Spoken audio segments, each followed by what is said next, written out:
शासनाच्या एकात्मिक आदिवासी विकास प्रकल्पांतर्गत पांढरकवडा येथील मुलांच्या वसतिगृहात गंभीर प्रकार उघडकीस आला आहे। लाखो रुपयांच्या भोजन कंत्राटानंतरही विद्यार्थ्यांना दूध, अंडी व फळांचा नियमित पुरवठा होत नसल्याची धक्कादायक बाब समोर आली आहे। अस्वच्छ स्वयंपाकघर, अपुरा आहार आणि नियोजनाच्या अभावामुळे विद्यार्थ्यांवर उपासमारीची वेळ आल्याचा आरोप होत आहे।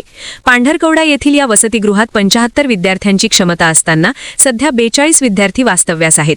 मात्र तपासणी दरम्यान सकाळी 10:30 वाजेपर्यंत जेवण तयार नसणे आणि ठरलेल्या मेनूनुसार आहार न दिला जाणे उघड झाले। विद्यार्थ्यांच्या तक्रारीनुसार अंडी मिळत नाहीत, दूध, फळांचा पुरवठा बंद आहे, तसेच कंत्राटदार कोण आहे याचीही माहिती दिली जात नाही। यामुळे विद्यार्थ्यांमध्ये तीव्र संताप व्यक्त होत आहे।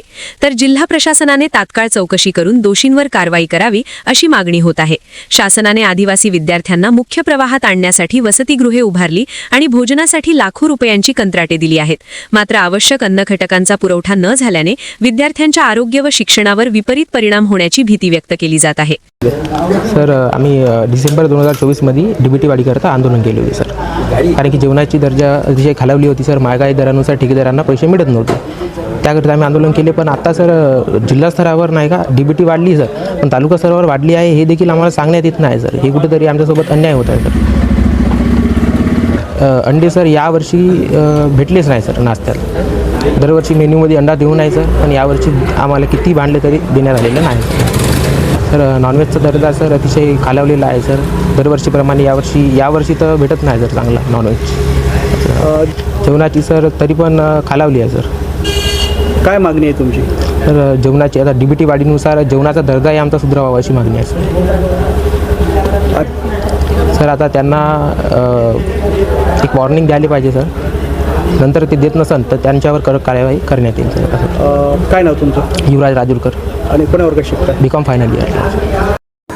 यवतमाळ जिल्ह्यातील साधारणतः 16 तालुक्यामध्ये आदिवासींचे मोठ्या प्रमाणावर वसतिगृह आहे, मुलींचे सुद्धा वसतिगृह आहे आणि समाज कल्याणचे आहे। समाज कल्याणचं वसतिगृह आणि आदिवासींच्या वसतिगृहामध्ये तफावत ही आहे की समाज कल्याण विभागाअंतर्गत जी काही भोजन व्यवस्था राबवली जाते ती काही प्रमाणात ठेकेदार पद्धती आहे आणि काही प्रमाणात कर्मचाऱ्याच्या माध्यमातून केल्या जाते।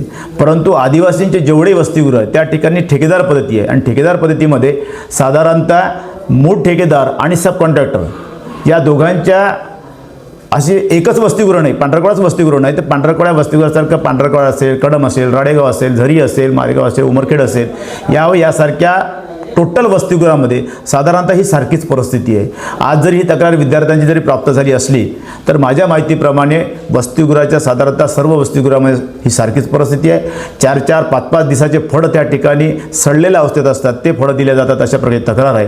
त्यामुळे जो कोणी कॉन्ट्रॅक्टर असेल त्या कॉन्ट्रॅक्टरवर कारवाई करण्याच्या संदर्भात माननीय प्रकल्प अधिकारी, माननीय ATC आणि माननीय मंत्री महोदय यांना मी या बाबतीत सूचना करीन, त्यांना पत्रव्यवहार करीन आणि तात्काळ विद्यार्थ्यांना चांगलं भोजन कसं देता येईल, त्यांना सकल भोजन कसं देता येईल, पोटभर अन्न कसं देता येईल त्यासाठी नक्कीच आपण प्रयत्न करू आणि ज्यांनी कोणी चूक केली असेल त्याच्यावर कारवाईची अपेक्षाही करू।